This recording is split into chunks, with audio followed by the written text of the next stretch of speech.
Hey guys, so patch notes just dropped, and to be honest I was expecting more of notes, I guess, but despite them being pretty short, I think this league will have a lot of new builds. So in this video I'm gonna go over the main changes in the upcoming league, or well, maybe not the main changes but the biggest changes, and basically get you up to speed. Projectiles return to you used to be pretty meh, and it's still probably gonna be meh, but it may be less meh now. Oh, that's a good start. Reduced visibility is basically changing into stealth, and it's gonna function in a different way. 100% increased stealth will cut invisibility or visibility radius by half. You can no longer become completely invisible. Courses are getting some rework. Most of courses for clearing are now called hexes, while some courses become single target course and you cannot have more than one target coursed, and those are going to be called marks. The current mark skills are Poacher's Mark, Warlord's Mark, Assassin's Mark, Sniper's Mark, which was previously called Projectile Weakness. And the mechanics that can reflect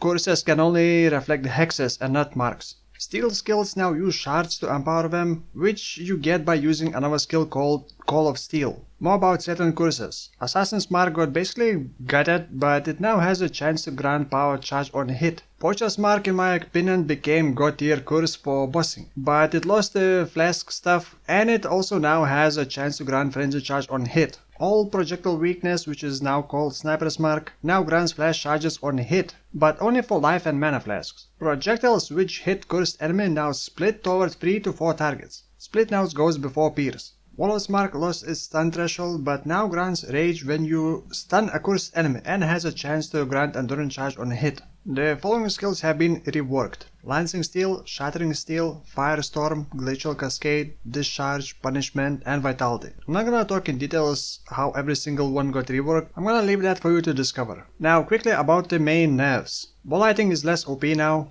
Enduring Cry is less usable. Spellslinger, more mana reserved and longer cooldown at lower levels. Glancing Blow is now 65% damage taken rather than 50%, and it was also moved on the passive skill tree to make it harder to reach with Thread of Hope. Divine Flesh is now plus 5 to maximum HS res from 10. Assassin's Ascendancy class now has less crit. Necromancer's Offering Node is now 50% reduced from 25%, same goes for Scion. Some Cluster Jewels got nerfed, some Watcher Size got nerfed, the most OP Spectres got nerfed, Redemption Sentries and Redemption Knights, where life and damage got nerfed. Now about the buffs, or just kind of buffs, and there aren't that many. Clarity requires less intelligence. Temporal Chain gained more radius, but its quality lost action speed against normal and magic enemies. Flat life regen on items and all mods got buffed by like 2 times, and that's pretty much all the buffs, lol. Couple other things, well actually really just couple. Blight Towers have been rebalanced to provide better diversity. Some temple rooms become available only if you get incursion in level 68 plus maps. And then of course Atlas maps got reshuffled, some passives got moved, a bunch of fixes, not gonna mention all that. And that basically covers all the patch notes. As you can see, there aren't that many things to talk about. Of course, without even mentioning the new skills and supports. And I guess that's good transition into talking about what I'm excited for. In terms of builds, I'm actually mostly excited about the Firework rework. Did I say Firestorm rework? Firestorm will now be capped at 3 only Firestorms, but it will produce a massive meteor, and it does look very epic. However, I think I'm gonna start the league with the new skill called Blazing Salvo, and empower it with the Flame Wall. Blazing Salvo sounds very interesting both for clear speed and for single target. If a target next to you is gonna overlap those explosions and basically shotgun the single target, and if you're gonna target far away, it's gonna spread out more and be good for the clear speed. So it sounds pretty simple, and it seems like you're not gonna need to swap any gems. I'm not sure about its base crit chance, but I'm thinking of going Inquisitor. I may even use Firestorm as an additional setup for this. And Inquisitor is pretty universal. You don't need like a very specific build, you just build for crit and then use some elemental skill. And if you don't like that skill, you just swap another elemental skill and it's gonna work just fine. Of course, there are a bunch of new unique items, and as you know, most of the time it's usually like 1 or 2 are only good and the rest are kind of whatever.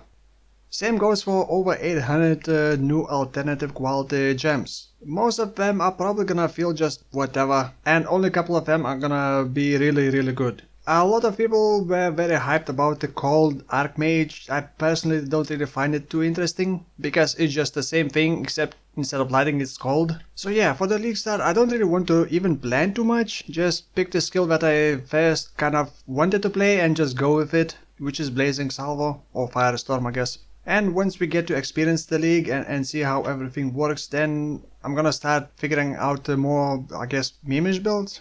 Oh, one last thing I wanted to briefly talk about. The previous video I made about the big patch. I call it patch because if you run launcher, it's gonna patch the whole game. It's gonna re-download the whole game. 23 gigabytes. So if you haven't done that, do now, so you don't have to re-download the whole game right before the league launch. And you don't have to manually re-download the game, it's gonna do it automatically. Initially I was very impressed with the performance improvements, but I think I may have been fooled. The performance improvements that I saw may have been because of the kind of fresh install game, since it did just re-download everything. A lot of people reported that they did see performance improvements, but a lot of said that they saw no improvements or made it even worse. So if you're getting some performance issues, here are a couple of things that you may want to try. In-game graphics settings under renderer, change from Vulkan to DirectX 11. Disable VSync and set foreground FPS to like 60. Change lighting settings to only shadows without global illumination. Personally, I refuse to play without global illumination. Some claim that disabling dynamic culling and dynamic resolution help them. While I'm not sure about the dynamic culling disabling, I would just keep it on, but dynamic resolution used to cause some issues and it may still. So if the game freezes, often try disabling dynamic resolution. And lastly, if you are downloading or if you're trying to download and the patcher keeps crashing every 4 to 500 megabytes, I found it, for me it was an issue of too much download speed and it would just time it out or just, what was the error? Host name cannot be resolved or something like that. And to fix that, I used VPN to kind of forcibly slow down my download speed. Not to change anything, but just to, well, not really limit, but just to forcibly slow down my download speed.